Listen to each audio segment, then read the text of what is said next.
So I was gonna make a video about a few things, not like a definitive list here, but some things that I like about my Shelby GT500. I know I made a video about reasons why I hate my Shelby GT500, which, you know, I actually don't hate it at all.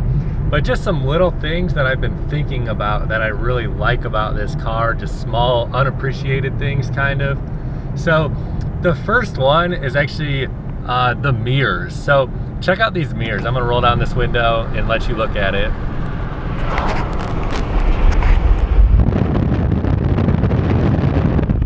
You see how it has that like little thing in the top left corner?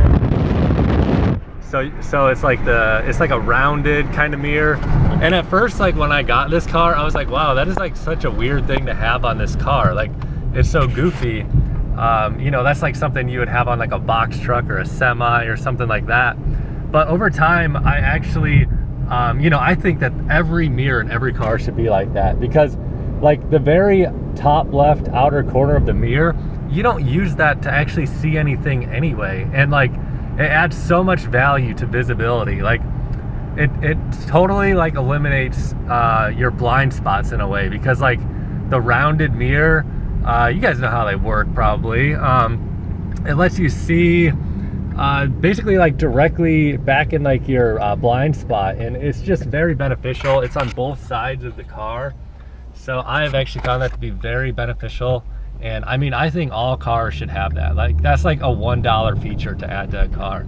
So like, I mean, in the future, like, please, car manufacturers, just put that in every car, dude. It's like $1. And like, I mean, sure, you know, you're gonna be hurting the insurance companies because it's gonna save people from getting in crashes and stuff. It just, I mean, that is so useful, seriously. Like, just that little tiny rounded mirror piece in the upper left corner. You're not gonna be using that part of your mirror to see anything anyways, really, way out there on the very edge. So that's the first one. We'll get on to the second one here in a sec. Okay, so the second thing that I really like about the Shelby GT500 that you kind of take for granted maybe in some cars is like having 6 gears. So like when I was looking at Mustangs and stuff, the older model ones only had 5 gears, and adding that 6th gear in there is so beneficial for like having a car as a daily driver, which like 99% of all cars are going to be used as pretty much like a daily driver anyway. And just having that 6th gear, it allows you to get great gas mileage on the highway, or, you know, when you really need it. If you guys, maybe I'll put a link to it below this video in the description box or pop up here. Actually, one time I was out in like a cornfield with low, just like very low gas on my car, and I got kind of in a pinch because like the highway had a construction detour route, and 6th gear really saved me. Like, I may have run out of gas going for 6th gear, because I was actually getting, I think I averaged like 27 miles per gallon in a Shelby GT500, and that was like over the course of like a 10 to 15 minute drive. And that was just from like using 6th gear, cruising, going at like 45 miles per hour, where like the wind resistance and fuel efficiency meet each other. I was able to get 27 miles per gallon just because, you know, Shelby was nice enough to add that option to have this a 6-speed transmission as opposed to like a 5-speed transmission. So I really appreciate that.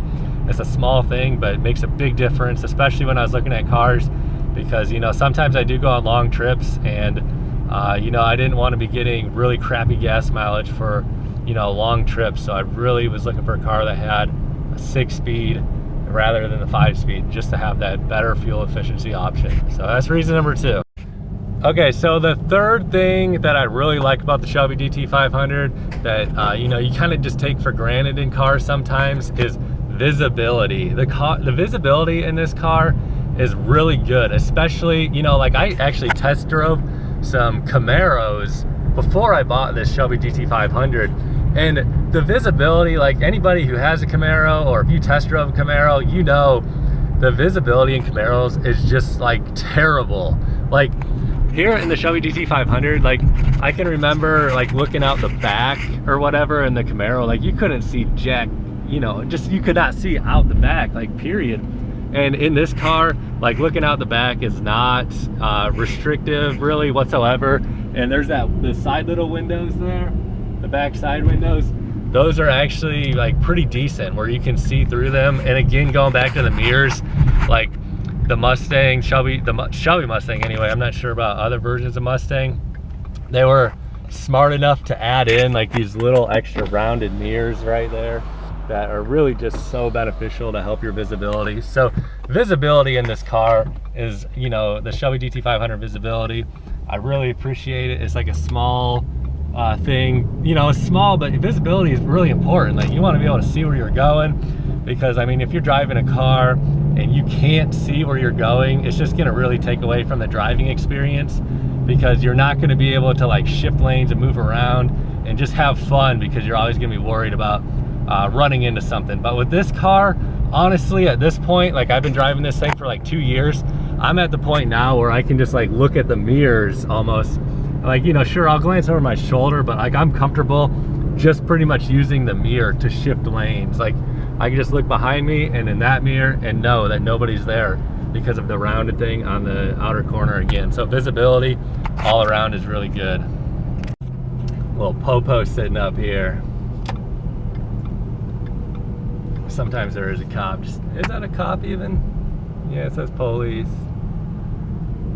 I don't think he's radar, and I don't know what the heck he was doing. Okay, so another thing I like about the Shelby GT500 is headroom. Headroom is amazing. Compared to like a Corvette or something, you know, I sat in some Corvettes and like they just do not have like the headroom, like the dash, the whole top of the car is like lower. So like I'm a tall guy, I'm 6'5", so like I sat in some Corvettes. Here's Guy's Reservoir, by the way. It's just beautiful. Well, actually it looks kind of muddy out there today. There were some crazy winds here yesterday, but this place is pretty cool.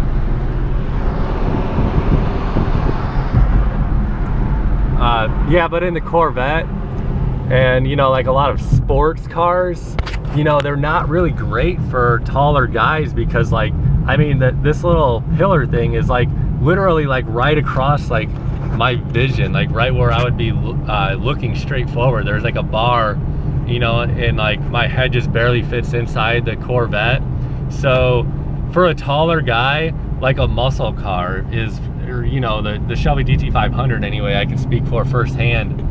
You know, there's the headroom. It's, you know, kind of more spacious, I think, you know, compared to like some of the more compact, smaller sports cars. So just another little thing, like a small thing you wouldn't really think a lot of, but I really appreciate like the room and the comfort inside this car, you know. Like it doesn't feel like big and bulky. Like I haven't actually been in a Challenger or drove a Challenger, but I hear they're pretty bulky. But this car, you know, it feels like the right size for me, and like the seats are, you know, really comfortable here. I gotta watch out for these cyclists up here.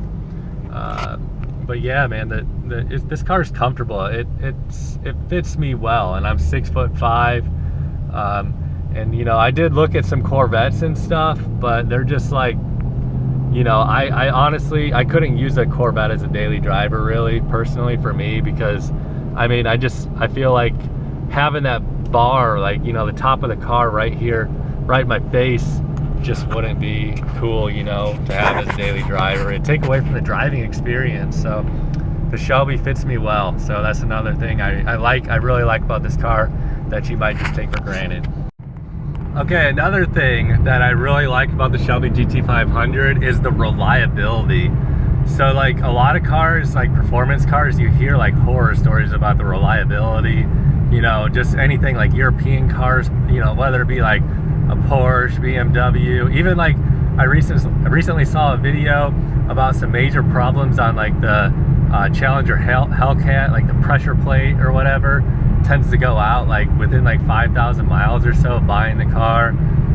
You know, you hear like these stories about the reliability of cars and stuff being kind of really bad on some sports cars and performance cars, but this thing, like, I can say, you know, I don't drive this car like a grandma by any means. You know, I take care of it pretty well. You know, I don't beat it up all the time, but there's a lot of times, you know, where I get out and I have fun in this car, and it's pretty much withstood like all the hell that I put it through.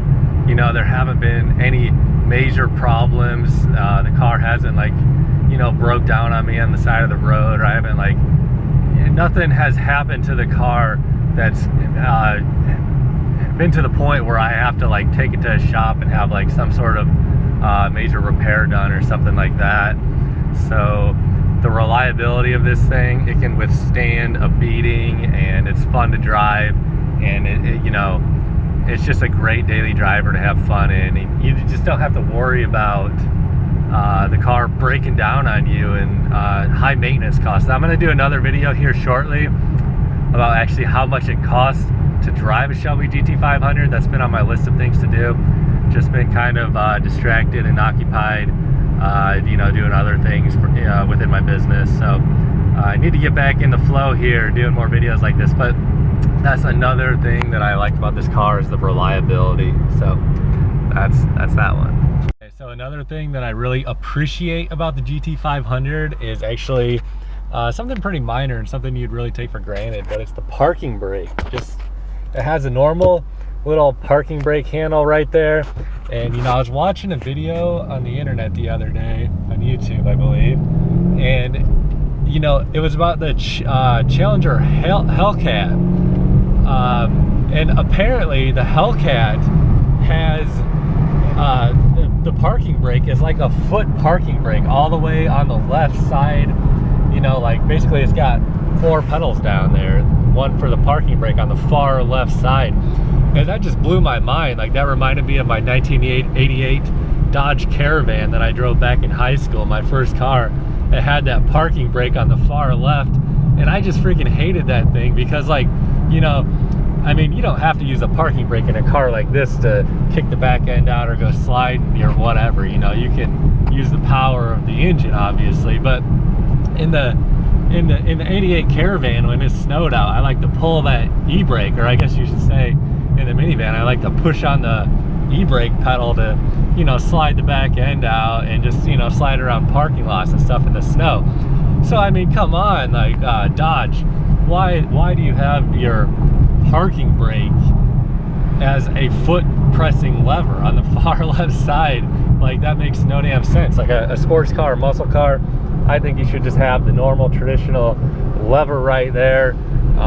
So, you know, when you're parking your car, you don't got to feel like you're getting out of a Dodge Caravan or something, pressing in that e-brake. That road's pretty harsh right there. And there's some bikes, I had to pay attention. Yeah, but come on, guys, like a push pedal parking brake in a muscle car, in a sports car, come on, guys. Anyway, I really appreciate the Shelby GT500 for that parking brake right here. All right, one more thing that I really like about the Shelby GT500, or appreciate about the Shelby GT500, is the seats. Actually, I don't have the Recaro seats. I have, you know, like these stock seats here. I don't know how well you can see them there, but these things are like really comfortable. I love sitting in these seats, and I'm glad I have these rather than the Recaros. And I actually chose my car specifically with these seats. The driver's seat is power. You know, it's adjustable in a lot of different ways. You know, basically all the standard stuff. There's the electronic controls right down there, and then, you know, just everything. Like, these things go up and down, and they're just really comfortable. And you know, it's great for a daily driver. I'm 100% happy with these seats. I love sitting in these seats. They're comfortable. You know, they have like good support and stuff side to side. One thing that I really kind of actually don't like about the seats and just various parts around in the inside of the car is actually the Suede Inserts, and that is only because they kind of like, the suede like tends to wear out faster than leather, and that's the only thing. Like on the steering wheel here, like I really like the steering wheel, but like where my hand is right here on the right, that is watch this pothole. This suede right here, I tend to not like to hold it just because I know that in theory it's gonna wear out faster than leather. So I try to grip the portion of the steering wheel that doesn't have the suede on it. And the same goes with the seats. Like, it looks cool, but like, I mean, you don't feel it. It's not like you drive your car around naked, you know, so you don't even feel like the suede like on your skin or anything. It does look nice, but you know, it's probably more prone to wear out quicker, and I can kind of tell on the steering wheel, I don't know if you can see right there a little bit, that, you know, it's kind of starting to fade a little bit, but just one minor little complaint there. But the seats, I really like the seats, and I've got another one here. I'm gonna make a little clip here. Okay, so the next thing that I appreciate about the Shelby GT500, just a small thing, look at the back seats. See how those headrests go down there? Those can go up when a passenger is back there, but you know, I like literally never have passengers back there. Just like probably less than 5 times ever have I had a passenger back there. So these things actually go up and down, and you can just leave it in the down position to give yourself better visibility. So again, going back to visibility in this car, you know, I have to really commend Ford on them thinking it through, you know, putting in those little mirrors like I was talking about before, and then allowing those headrests in the back to go down. Just, you know, just keeping in mind, like, hey, you know, probably there's going to be very rarely a passenger back there anyway. Why not just let these things go down, the headrests go down, so you can have better visibility, and it works out really well. So thanks for that, Ford.